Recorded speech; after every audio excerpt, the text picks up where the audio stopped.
Welcome to Politics Done Right. I am your host, Egberto Willies.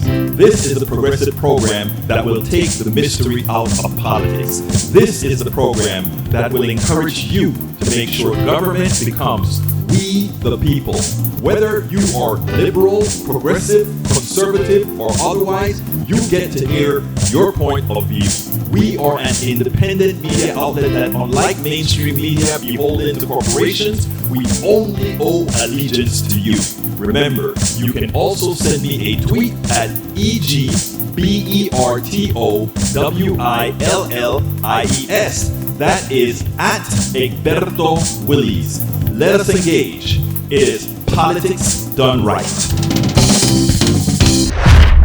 Welcome to Politics Done Right from the studios of KPFT 90.1 FM, Houston, your community radio station. We have a great program for you today. Today we have some great interviewees for you. We have Torry Mercer. You're going to love his message. And also we have Benjamin Hernandez. That's the guy who challenged Ted Cruz. I have another video here for you, and this one has to do with one of the victims of the I think it's Sandy Hook, and his message is prescient. I want every single person, every single humane person who wants to stop the killings effected by the Republican Party leaders. Those who want to stop the killing by the Republican Party leaders need to listen to this guy. One of the other people who knows this grief, sadly, someone who has met with the president to discuss this issue is Fred Gutenberg. His daughter, Jamie, was killed in the Parkland, Florida mass school shooting back in 2018. Fred, thank you for joining us tonight. And first, I just want to say, I imagine this is very difficult emotionally for you, and I'm offering my deepest condolences and thank you for making a little time to talk to us tonight. Thank you. I honestly, just listening to the president, it just continues to pull me back to a moment that is unfathomable. I mean, reality is my wife is downstairs, really emotional. I should be downstairs with her. But the country needs to hear our voices. This is not normal. This is not okay. And I just want to kind of touch on something the president said when he said, why are we willing to live with this? We are not. It's time to call out who is.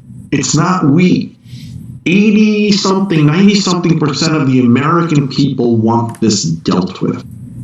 But there is a very specific group, and they have managed to hold the country hostage on this issue. And currently, they all reside in one political party. A lot of them reside in Texas. The Texas governor, the Texas lieutenant governor, the two senators, they mock the issue of doing anything to reduce gun violence. They are all scheduled this Friday to be at the NRA convention that, by the way, is going to be held in Texas. This isn't we. The majority of American people want something done. Chris, I was on some of the earlier programming, and I'll say something I said earlier. Senator Murphy, you are a hero. You have been heroic today. But you can't do this alone. And the issue is in the Senate. The House is passing legislation. They will continue to pass legislation. The president will sign it. The Senate is a roadblock. I need any able-minded, reasonable Republican, if you still exist, walk into Senator Murphy's office tonight and grab him and say, I want to walk onto the Senate floor with you and join you in this. It is the only option left, because the truth is this gun violence is predictable, it is preventable, but I can already tell you the next one is going to happen if we sit by and continue to do nothing. Fred, you had your life changed, obviously, with the death of your daughter. And what have you learned in the course of that? You're not someone who was doing this before. You now have done this for a bit. You've been very, very, very involved. I thought the country was actually maybe more divided on this, and actually the country is not. 80 to 90% of the country wants this done. It is amazing to me how separated a governing body is from where the country is. And I will tell you, there is a common thread, a common person who has stood by as the numbers of weapons on the streets have increased, the number of killings have increased. His name is Mitch McConnell. He put out a statement today.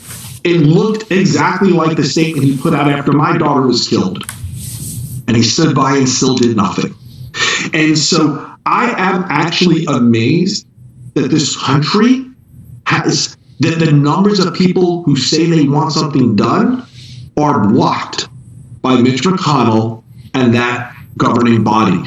And so there's also, for me, a weird sense of hope there. Because we know exactly where the problem is, and we know exactly what to do about it. Because if this latest shooting doesn't shake them and nothing gets done, there's an election not too far away, and let's kick their butts out of the Senate because they're not doing their job. And that's exactly what we are going to do in November. Now it's the time, like we've constantly said. The Republican Party, as Michael Rudnan said, is the party of death. I mean, that's the outcome of their, they, the policies that they support. Not giving health care, death. Supporting the sale of AR-15s, death. Not supporting kids as they're growing up, death. It is the party of death. So, folks, I think all these things that they're starting to do, they can't wait till they get into office, so they are preempting all the things that they would have normally done, right? It's going to cost, because now you have awoken a sleeping giant. People who don't want to live in a country. People who don't want to live in a country where they can't really live. I have one more video to give you, and this is Jason Johnson. Listen to what he has to say about what occurred in Uvalde, and then we'll take it on the other side. I can't buy 2 Sudafed. Got a lot of allergies in my house. I can't buy 2 packages of Sudafed. I couldn't adopt a dog from the ASPCA without a home visit. The laws are so broken, and why isn't the argument made that it is harder to buy allergy medicine and decongestant and adopt a puppy than it is to arm yourself with a weapon of war? Voting, adopting a puppy, getting a damn car, all of these things are made more difficult because of the cowardice. And I'm going to say this, Nicole, I do not wish harm on anyone. This is a tragedy. It hurts. Get off the air and you feel like you want to cry when stuff happens like this. I promise you, if something like this happened at Phillips Exeter or Sidwell Friends, you'd see a change. See, a lot of these senators really don't care because they don't think it's ever going to be them. Well, maybe their community, and maybe their town, and maybe their district, but it's not their kids. I promise you, if this started affecting directly some of these Republicans in the Senate, in the House, in these states, they would make a difference one way or another. They don't care. And every Democrat should be screaming at them every single second for the remainder of this year. The Republican organization, because it's not a party, does not care about your children and doesn't care if they die. And any Democrat who doesn't take that particular stance isn't concerned about our kids either. I agree wholeheartedly. Folks, we are at the end of the show. I had 2 more videos to play, but we'll go ahead and play those on Monday along with the other interview that I did today. Look, I want to thank you all for being here, for having a healthy discussion. My right-wingers, I ask you to check your souls. I really, and I say this with the most respect possible, check your souls. There is a point where willful ignorance has to end. There's a point where numerical facts has to mean something for the good of not only the country, but for the well-being of your family and your offsprings. Mike Cisak, I urge you to stop it. Read appropriately. You have been snowed. You have been lied to. Carmen Nurse says, Egberto, states like Texas and Pennsylvania are planning on having MAGA governors who will be able to appoint soft switch as they will use to toss out votes. Yeah, I know. That's what they're trying. We're not going to let them. Beto is going to win in Texas. I think Beto has the launching pad of Beto's campaign was when he fronted the governor and said, "You are not doing a damn thing." Folks, respectfully to my Republican brothers and sisters that are in here that are continuing to mimic the psychopaths that run their party, please think about your family. Think about your relatives. Think about them. Think about Buffalo. Think about what you saw somebody do in Buffalo. Think about what you saw that man do in Uvalde. If that doesn't bring out the human in you to state that the policies that allow what occurred to occur, I'm telling you, I am very disappointed if you cannot. By God, this is not about opinion at all. This is about death. This is about policy that causes death. And while the using guns are visible policies that cause death, many other Republican policies are nothing more than death purveyors.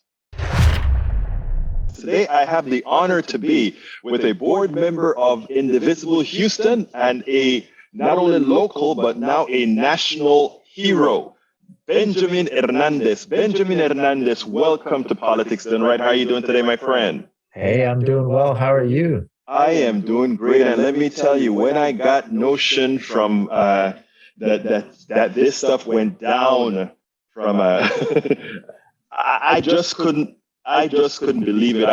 Here's a message I got. Wait for the video. You are going to love it. We are cleaning it up. The work got done. And that came from Daniel Cohen, president of Indivisible Houston, and you're a board member of Indivisible Houston, and you got it done. I tell you what, you actually did something to Ted Cruz that many people tried, and they were never as successful as you were. So first of all, lay out exactly what happened in that eatery for me. Yeah, I think, I also want to say, man, it had to been fate because, earlier this week, Beto, had, when he confronted Governor Abbott, I wrote something on Twitter, like, this is how we have to confront all these hypocrites, right? And then on Wednesday night, Daniel was such good people, with Indivisible Houston, the president and co-founder there of Indivisible. He called me Wednesday night and he's like, hey, I got this idea. And I was like, what? It was like 10 o'clock at night. And I was like, what's up? And he's like, I got these cutouts of Ted Cruz. Let's go drop him off in front of the convention center, right on his chest. I murdered teachers and children, right? And I was like, let's go. So like, we're really busy people, man. We're busy as hell. But there we are Thursday morning outside the convention center at 8 a.m. just putting this up, right? And then on Friday, our team volunteered to do the live streaming for the protest, for the entire protest, and put it on the internet, right? And so I'd been in this space of like, this is the most important thing happening, in this week, and I needed to be involved. And so, we were done, went home, took a shower, and went out for sushi, and with my wife. And so we're almost wrapping up, and then I look over, and then I see Ted Cruz, and I'm like, this effer, right? Like, sorry, like, I don't know if you cuss or not here, but anyway, it just like came out. Like, I tell people I don't really cuss, but it was just like this, I'm trying to have sushi, and here you are just walking in. And to me, it was clear. I was like, okay, like, I'm in this space, to me, it's like everything aligned, and I'm here, and I have to do something, right? Right. Because like I told you, just the context of the week. And like, it's real easy to tweet, right? And say something like Beto did, we got to confront all these people. But then when Ted Cruz walks into the room, it gets real, really fast, right? And for me, it was like, there was just not a question of something had to be done, right? And I was there, and I was like, I'm going to do this. Now, what happened? You saw him walk in. He sat down at a table with his family, I believe. Yeah. He was with a big party, family. Like I don't know who they are. I definitely recognize his wife. I don't know much about his children, so I don't know if they were at the table or not. But I know it was at least a party of 8 people that were there. Mhm. Yeah. And then, did you just approach the table, or what did you do? Yeah, so like I knew something had to be done, right? And this is what I love about like our network, right? Because I texted our group here, Indivisible, our board members, and I was like, hey, you're not gonna believe this. Ted Cruz is here. Like give me your thoughts. Because like to me, like, we've been working on this collective action for years now, right? And I'm like, how unlucky do you have to be, Ted Cruz, right? Like, we're a big city, right? Like the city of Houston proper is 2 million plus, the metro area of over 6 million people. And I'm like, to find yourself in a restaurant where there is a board member of Indivisible, where our goal is to hold elected officials accountable, right? I'm like, how unlucky do you have to be? So anyways, I texted them and I got some ideas back, but it was ultimately sort of like, we got to go confront them and ask them the questions, right? Ask them the hard questions. And so, I'm figuring out like how to do this. And I was like, well, I'm just going to go up and just ask to take a picture, right? Because I've seen that before. So that's what I'm going to do. But here's the interesting thing is like, I was trying to be like extra sly about it because I'm like, surely this guy's heard this before. So the way I walked up to him and I was like, excuse me, Senator, like, hey, not now. When you're finished with your dinner, can I get a picture with you? I was like, not now. Finish your dinner, because they had just served them. Right. And he's like, because I thought if I go that route, then he'd just be like even more unsuspecting, right? Kind of thing. The guy was like, no, let's do this now. And I was like, oh, let's do this now. So I called my wife over who was ready and she was going to, take the video of this whole thing. Now, she did a great video, and I'm going to play the video in a little bit. But I mean, the video was great because it just looked like two fans of Ted Cruz wanting to get a video with him, and he was eating it up. The guy is a colossal narcissist. And not only a narcissist, but I actually think he believes in his own evil, that it's not. And so it was amazing watching how he was actually very into you, that you were so into him. So what happened after that? Yeah, I mean, like I could not wait to take that smile off my face for that fake picture, right? Because as you saw, my friend told me, man, you went from 0 to 60 real quick. I was like, yeah, because I'm like, I got to do this picture so I can get to him. And here's the interesting thing, right? It's like, that's the thing with Ted Cruz and these politicians, right? Who shield themselves from constituents, right? They're not the type of people, try calling his office, right? You're going to get his voicemail. Try making an appointment, you're not going to get one. They're not the type of people that hold town halls. So what we got to do is we got to revert to these tactics of like, hey, I want to take a picture of you so I can get close to you and ask you these questions, right? So the moment we were done with that picture, like I just turned to him and I just went in and I was like, hey, why is it so hard to support background checks? And the reason to me I started with that is because we very likely have different views on what we need to do with guns in this country. But I am like, surely we can start with common ground, which the vast majority of Americans support, right? With just background checks. And so that's where I started, right? And so immediately at some point he gets wind of like okay, like he was not expecting that. You can see he glances down at the camera and he's like, okay, all right, it's going to be one of these. And so we just engage, like I'm trying to ask him these questions to which he has no answers. He goes to his canned response, which is, the Democrats, the proposals, and I'm like, stop talking to me, man, about the proposals of the Democrats. I want to know why the hell you can't get behind background checks. It is so simple, right? So yeah, that's we moved into that part real quick. Some of the people that I placed the video on my YouTube for Politics Done Right and Egberto on the Run, and it turned out that some of the people, it's evident that they were right-wingers, like, you're not giving him a chance to talk. And when I saw some of the comments, I finally said, at last,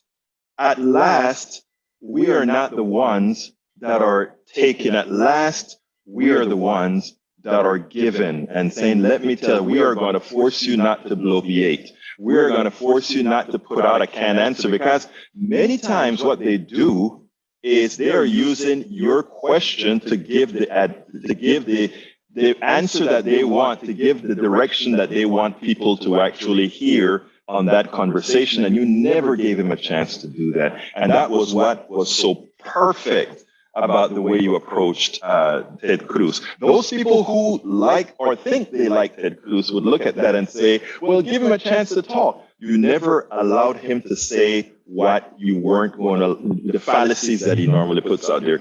Finish that for me. Yeah, because, at some moment he's like, well, let me speak. And I was like, okay, we'll speak. But when I see he's just going into these things, like, I don't have time for that, right? Like there are people, we are in this moment, right? Because there are families who just lost their kids and the two teachers, right? Like, and so you're going to sit here and try to give me this I don't have time for that, right? And I had not sort of analyzed it until you're saying that, but to me, it's just like, it was never a question. I mean, I was really trying to see, like, this wasn't a gotcha thing. I was just like, to me, I was like, hey, I want to know this, right? Tell me where you are on this and why this is so hard. It wasn't a gotcha. And so when I'm like, wait, you're trying to give me that thing, that response, that canned response that I heard earlier in the week from you, from Sky News, that you gave it to that British reporter. Like, that's the same thing you're trying to give me here at Uptown Sushi. I'm not taking it, because I'm like, that's not what I'm about. I want an answer that it doesn't seem to compute why the hell you can't get behind something so basic.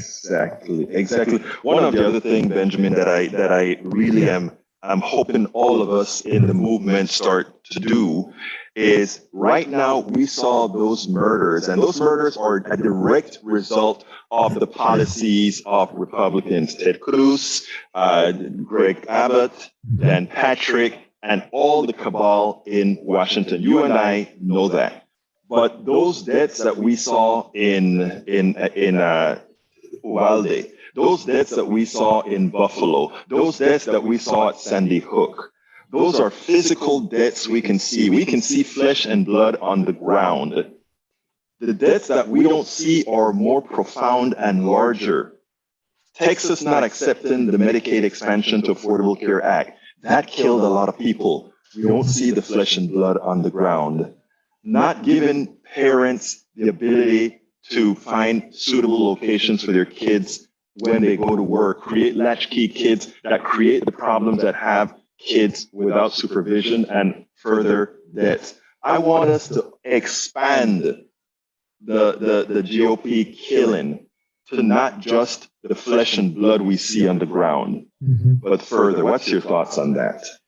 I don't know what your religious background is, but I'll tell you, as a Christian, to me, one thing that just irks me so much, incenses me about this whole situation, is because you have this political party, Republicans, talking about upholding life and life this and life that, but everything that they do in practice is against life, right? Like you talked about healthcare, whether it's Medicaid or supporting people who need it, or supporting children, right? And everything or guns in this case, right? So everything that they're doing is against life. And so to me, when I see it, you're absolutely right. And I think we have to begin to call them out on that, because there is a hypocrisy in that they uphold life. And they say, these are the things we're doing. On abortion, right? The classic case, right? Like, they are protecting the unborn child, and yet they are ignoring everything else. And to me, that's something that has to begin to be called out. And I think we have to have honest conversations, because people are dying every day. I'm going to take this a step further. One of the big disappointments to me that has happened in sort of the, in these past couple of years is, if Republicans, they're always talking about God and their Christianity and their faith, right? The vast majority of them, right? There's everybody in the Republican Party, right. But they uphold these values, and I'm like, we just went through a worldwide pandemic. y'all should have been the first ones. If you care about life so much, y'all should have been the first one. We're like, we need to get out of here and get vaxxed. We need to do this for others because our faith, requires that we be good to people, right? And to me, when I'm looking at them, like, but y'all are against the most basic things that will help life, that will make life better for people. I'm like, who the hell are you? I don't know what you're about. And I think that's one of the things that we've seen over the past couple of years. We've seen this unmasking of Republicans and really who they are, right? They say they are one thing, but in reality, they're another. I am so happy that I'm here interviewing you, Benjamin. And let me tell you why. Because you get it. Because the group that you represent get it. And that is what we have to call that. A few days ago, I interviewed Andrew Smookler. He is somebody who ran for office as a fairly progressive Democrat in Virginia. And he said one of the problems with so many progressives, with so many Democrats, is the inability to call things the way they really are. The inability to look at what Republicans are doing and articulate it to people that what they are doing is utter evil. And he said the word evil. We cater it in words like they're not doing what's right, they're being hypocrites, etc. Some of this, people die, people get hurt, people get maimed. This is utter evil. And when I heard the way you expressed it, I said, you know what? We are in good hands with folks like you leading the movement. One of the things that I always ask at the end of my interviews is, what would you have liked me to ask you that I didn't, or what would you like to add to this particular discussion? I think we have to move away from this, this veil of civility, right? I think we have to learn to confront our elected officials and leaders, especially when they are hiding from us. And I think there's two levels to that. One, confronting them, whether it's on the street, whether it's a restaurant, like I had to do, movie theater, it doesn't matter, because if they're hiding from us, I think we have to confront them if they're not creating the space for us to ask questions and get answers. Because at the end of the day, we've heard the thing, right? They work for us. So if they work for us, why are they hiding from us? And then the second thing I would say is that that's for them. That is reserved for them. I would say for our community and the people around us, I think we have to engage in meaningful conversations, because the people that are dividing us are these elected officials, right? Those people we have to confront and be shameless about confronting them and get the courage to confront them. But when we look at our communities and our neighborhoods, for the vast majority of them, we're not like that. We can engage in conversation. I bet something like as background checks, we would find agreement with our neighbors, no matter where they are on the political aisle. And so to me, it's those things hand in hand. I would encourage other folks, if you take anything away from this, is go and confront your elected officials, and with your community, engage them in those conversations, but we cannot back down, because we've been doing that for far too long, and it's got us to where we're at now. They always say, right, the time is not now for this. Well, it's now. It's now, and we're making the space. That's what I'm asking others. Make the space for those conversations when they don't make it for us. Benjamin Hernandez, board member of Indivisible Houston, and our latest hero to confront Ted Cruz, someone who's there damaging us all. Thank you so kindly, Benjamin, for having been on Politics Done Right. All right, take care, man. Thank you.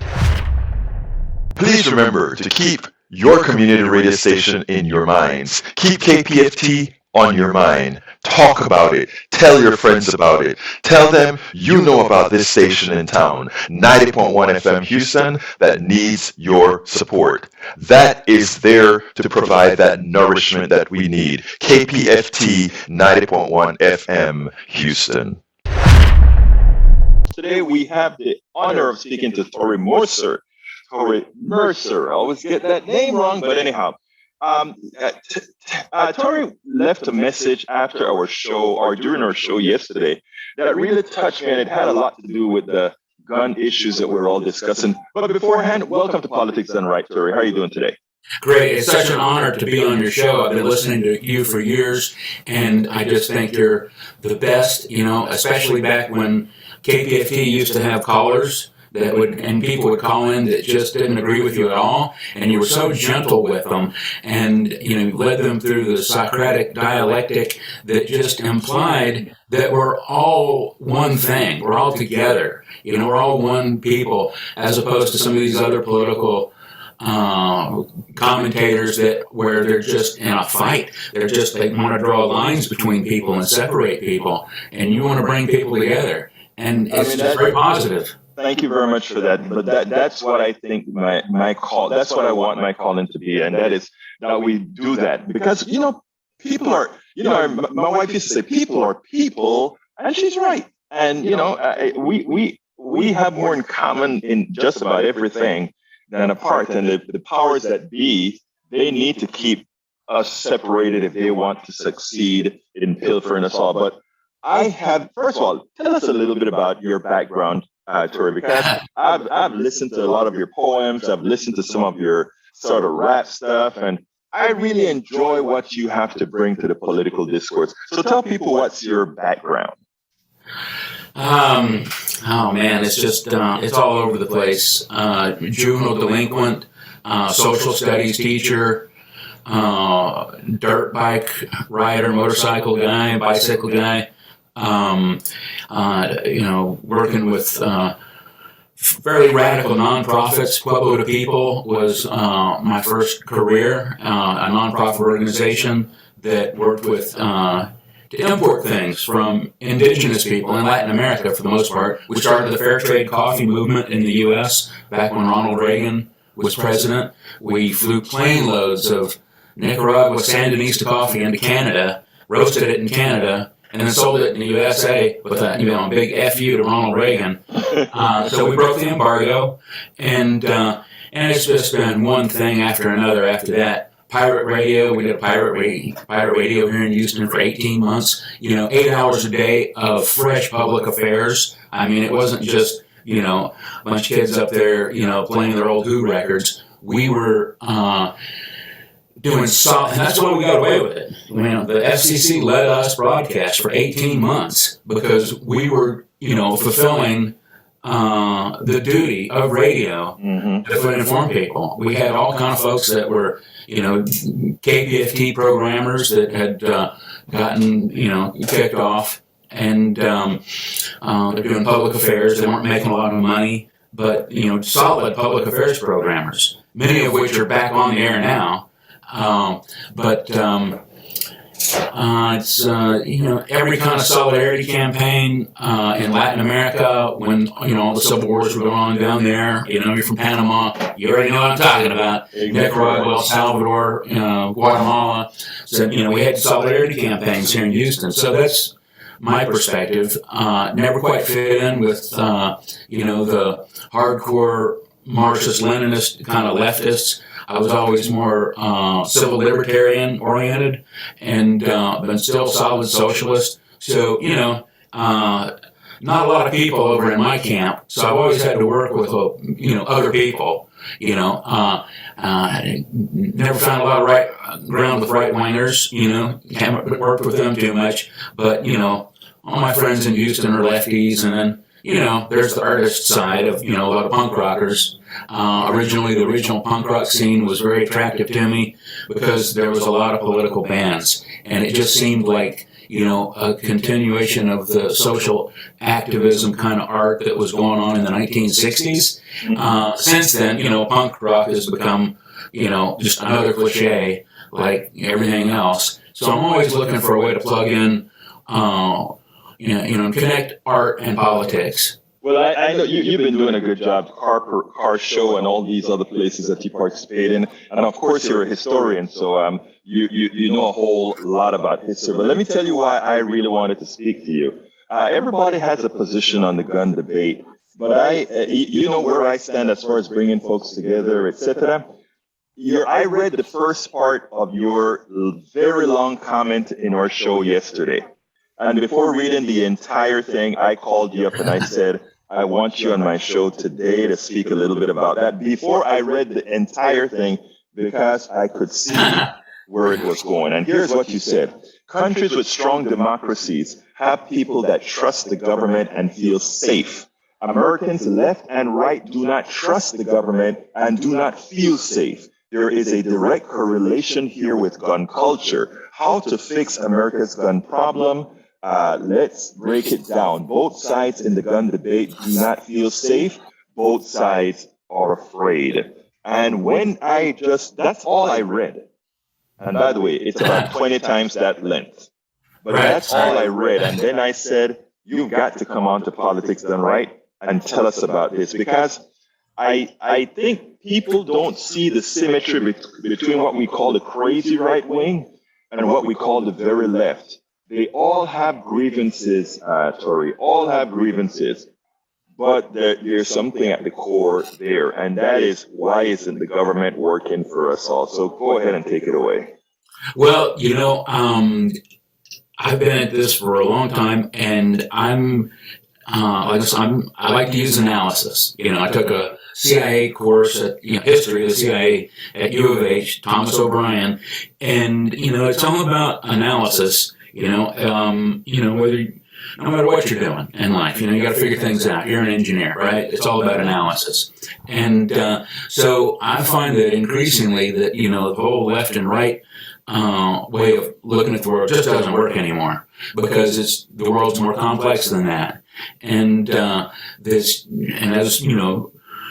we become one world, it gets even more complex, because there's so many different political systems and philosophies, and so it's I don't think in terms of left and right anymore.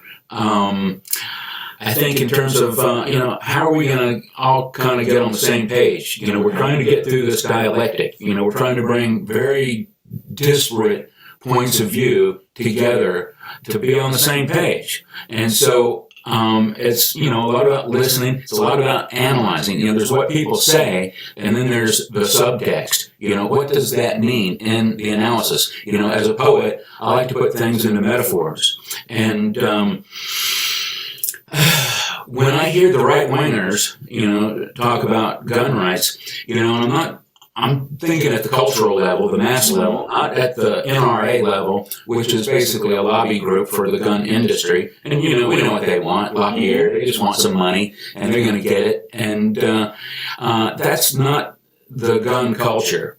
Okay, the gun culture is the entire country before it was a country, and guns were part of our safety. Back when there was these single-shot muskets, there's wolves outside. You gotta go outside, you go to the bathroom. You gotta take your gun outside with you just to go to the bathroom. It's about feeling safe, and guns make us feel safe, and that's from the get-go. And so when I see the right-wingers, or what we call right-wingers, and we call gun nuts, and, gun culture people, they're all about this, the Second Amendment, right to bear arms. So we got to break that down.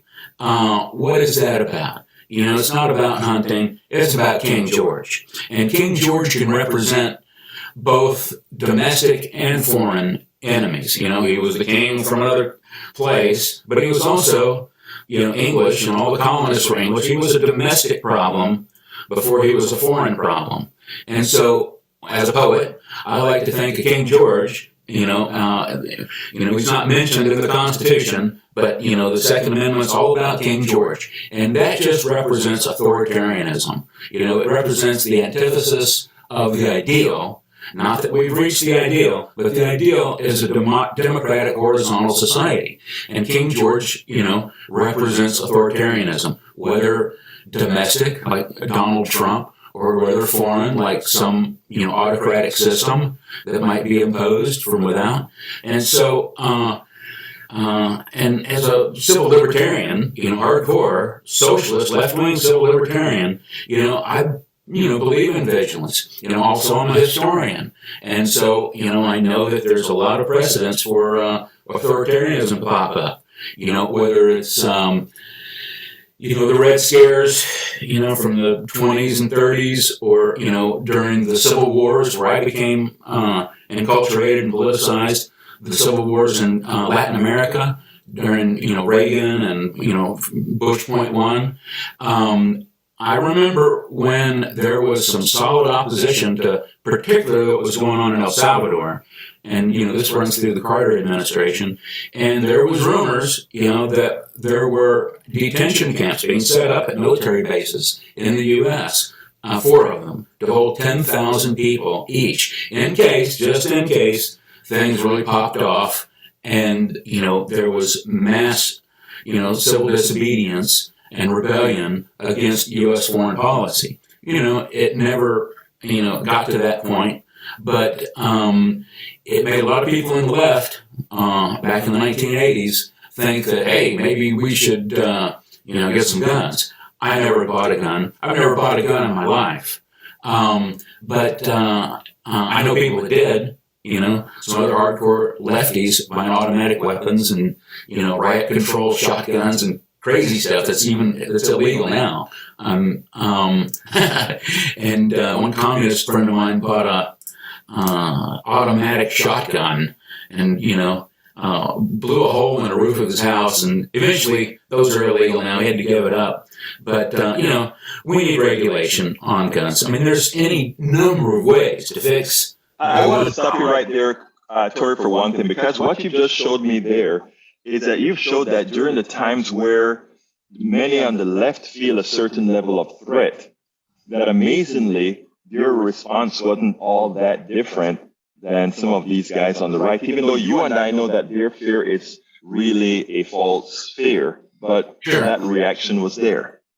Yeah, I mean, it's like people need to trust their government. What's the difference between the USA and countries that have a lot of guns that, or, don't have a lot of guns, doesn't matter, but, democracies that people were, think Nordic countries where people trust their government, things, it's not just, it doesn't start with the gun issue and it doesn't start with gun culture. It starts with social safety net, people feeling safe, that they're going to be able to get a place to live and food and education and medical care and care when they're old and care for their children, just a sense of safety. We don't have that in the USA. I want to interrupt for one reason, because, we give the right a hard time now justifiably.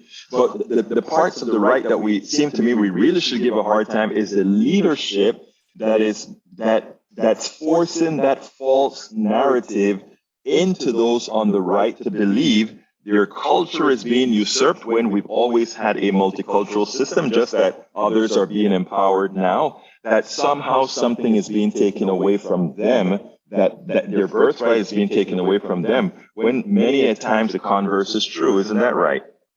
Yeah, I mean, we're constantly battling the past. And, that's sort of the essence of the conservative movement in the U.S. It starts with the Voting Rights Act and the Civil Rights Act in 1964. Like black people are going to vote. Oh, my gosh. I mean, that, triggered the biggest shift in this country. All those, Klansmen from the 1930s and other folks that supported the New Deal and Franklin Delano Roosevelt, I mean, they were the Democratic Party in the South. The KKK ran the Southern Democratic Party. Here's our analysis. It made the New Deal possible.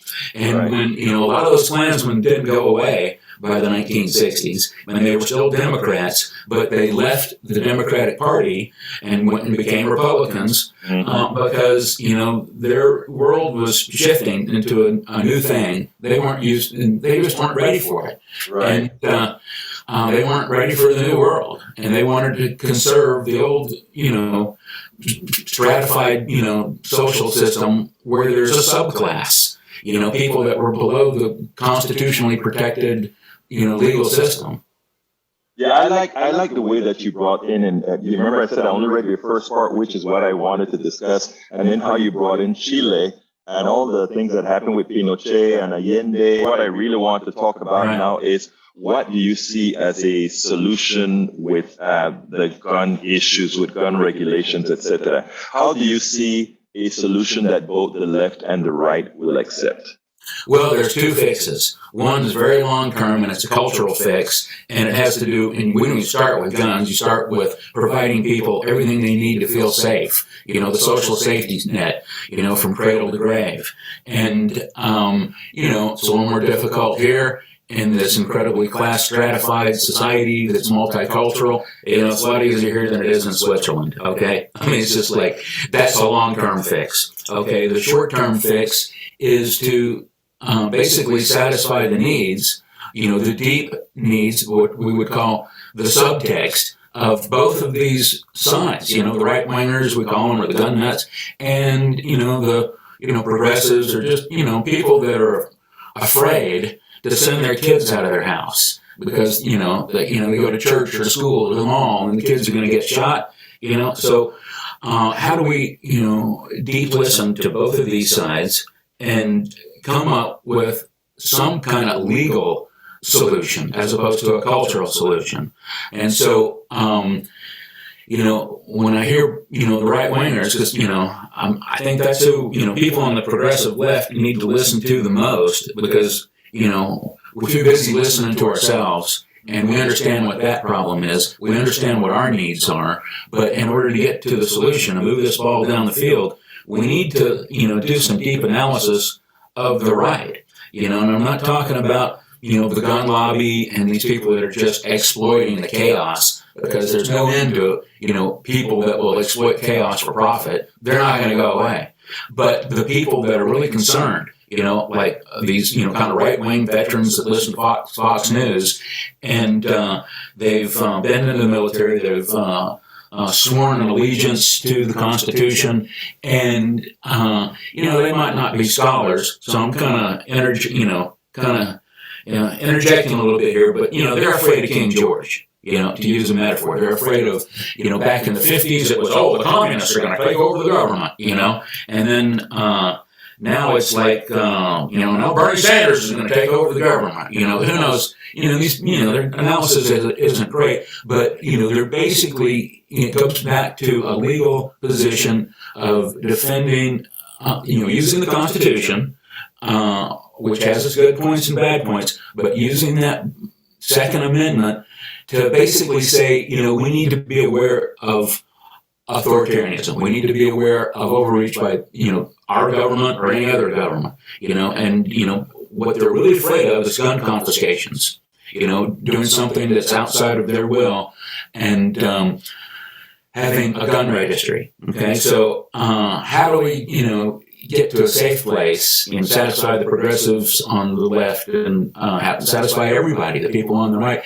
How do we, get to a point where we have background checks and, safety ensured, that somebody knows how to use a gun, it's not mentally unstable?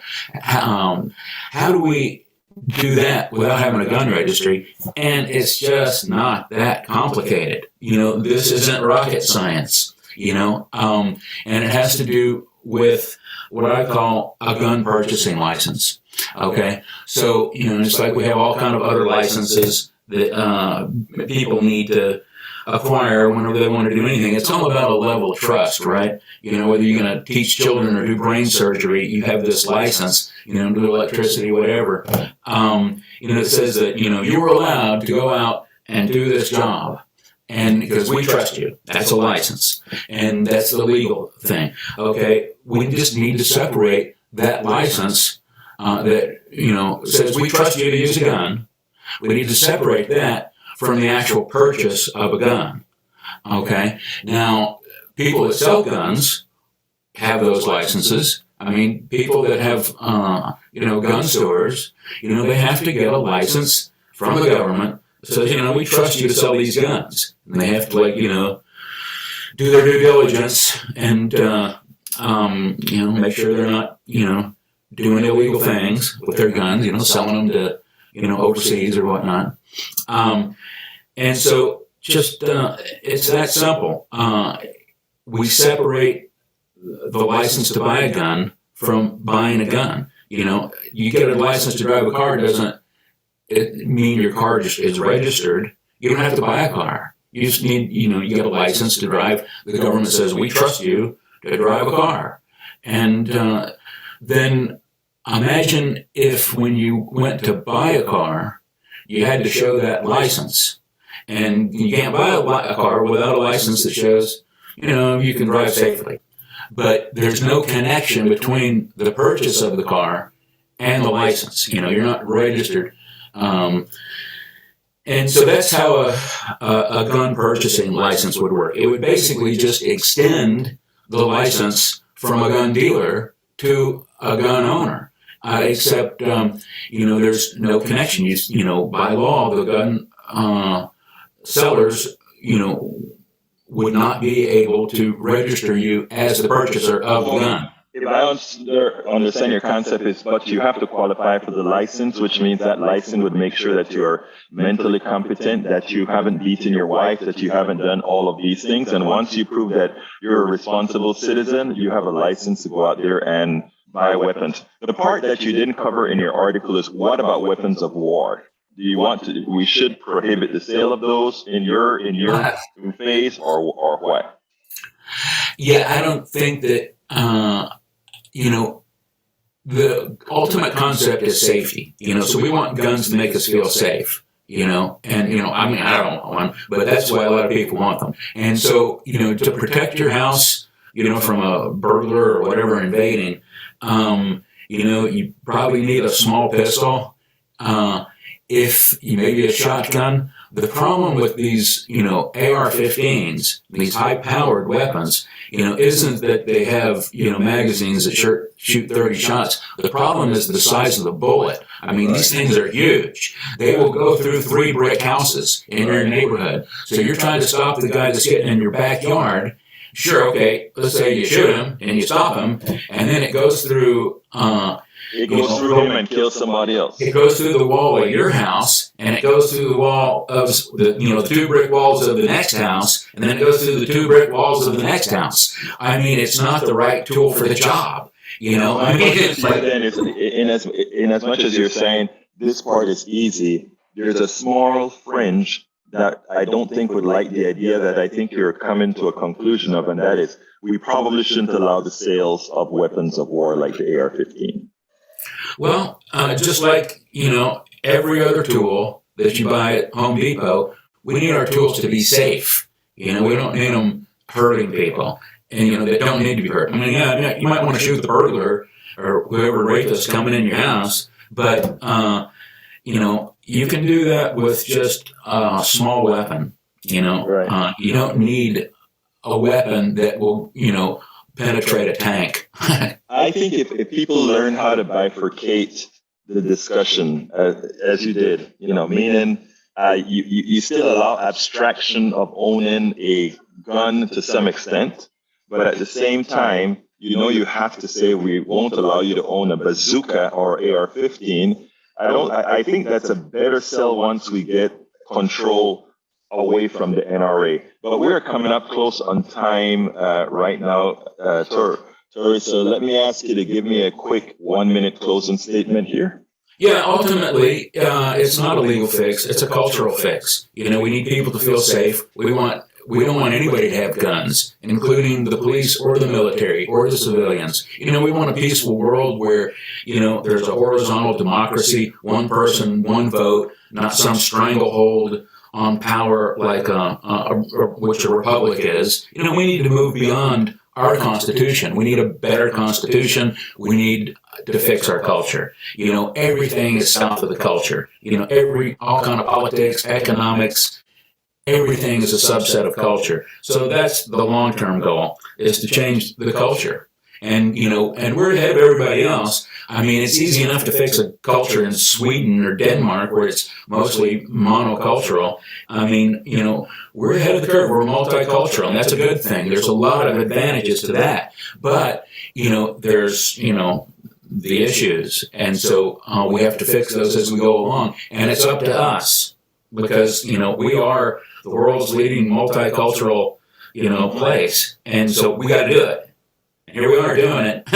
Torry Mercer, thank you so kindly for having been on Politics Done Right. And I tell you something, sir, There you go, buddy. There you go. That's my group, Extinction Rebellion. That's what I'm doing now. I know that's what you are, brother. That last statement is present. Thank you so kindly, Torry. Cheers, mate. Please get one of my several books out there. As I see it, Class Warfare, the only resort to right-wing doom, for a contribution of $120. It's worth it. How to talk to your right-wing relatives, friends, and neighbors for a contribution of $120. How to make America utopia. Take away the economy from those who rigged it for a pledge of $120. Get any 2 of those books for $200. Any 3 of those books for $250. The contributions from my books go directly to support our station, KPFT 90.1 FM. Alternatively, folks, please get your basic KPFT only membership for $40, a Pacifica only membership for $25, or choose from one of our many other gifts for your contribution. Just go to kpft.org. Choose Politics Done Right for the program and select an option either for our books or something else to support the station. It is definitely worth it. You can listen and or watch Politics Done Right Mondays through Fridays on Facebook Live at facebook.com/Politics Done Right or on YouTube Live at politicsdoneright.com/YouTube. Please do not forget to follow me on Twitter for updates. My Twitter handle is @EgbertoWillies, @EgbertoWillies.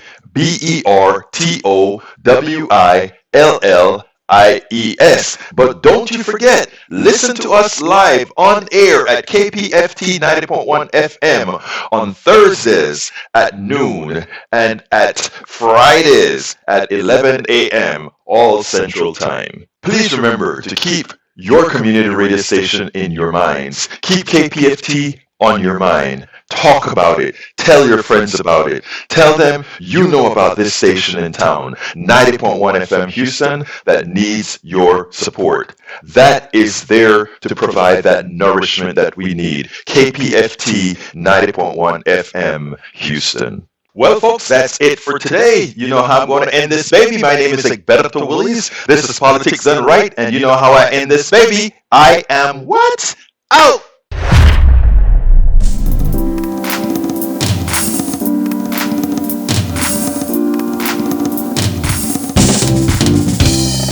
Welcome to Politics Done Right. I am your host, Egberto Willies. This is the progressive program that will take the mystery out of politics. This is the program that will encourage you to make sure government becomes we the people. Whether you are liberal, progressive, conservative, or otherwise, you get to hear your point of view. We are an independent media outlet that, unlike mainstream media beholden to corporations, we only owe allegiance to you. Remember, you can also send me a tweet at EgbertoWillies. That is at Egberto Willies. Let us engage. It is Politics Done Right.